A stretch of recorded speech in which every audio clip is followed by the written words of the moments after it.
O'zbek qizlari nima uchun Xitoy, Turk, Koreys yigitlariga erga tegib ketishyapti? Shu haqida gaplashamiz. Ko'pchilik o'ylashadi, puli uchun erga tegadi-de, ularda pul ko'p-de deb o'ylashadi. Lekin unaqa emas. Birinchi o'rinda u davlatning yigitlari birovlarning fikri bilan emas, o'zini fikri bilan yurishadi. Va qanaqadir uy ishlari, kastavoklar, ovqat pishirish ularda birinchi o'rinda emas. Ular odam sog'lig'i va odam qadriyatini birinchi o'ringa qo'yishadi.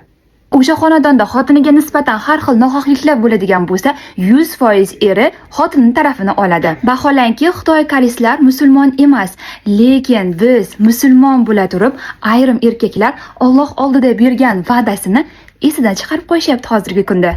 Idish tovoq yuvishi, uy yig'ishtirishi, bolaga qarashi ular uchun birinchi o'rinda emas. Bunaqa narsalar birinchi o'rinda o'zining ustida ishlashi, erkak bilan birgalikda o'sishi, u nima xohlashi, qayerga borishi, nima kiyishi, nima ichishi ular uchun birinchi o'rinda mana shu narsalar turadi. Ana endi o'zimizda-chi, o'zimizda nima qilishadi? Xotinini o'zi uchun emas, oyisi uchun olib berishadi. Oyim nima qilsa, o'shani qilasan. Oyim bor desa, borasan. Borma desa, bormaysan. O'tir desa, o'tirasan. Tur desa, turasan.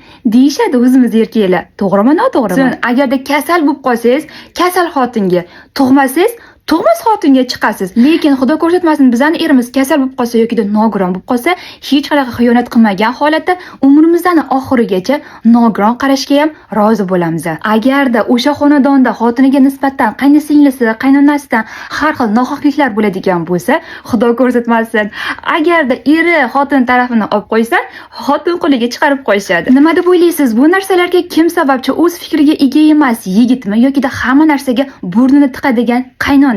O'z fikringizni kommentariyada yozib keting.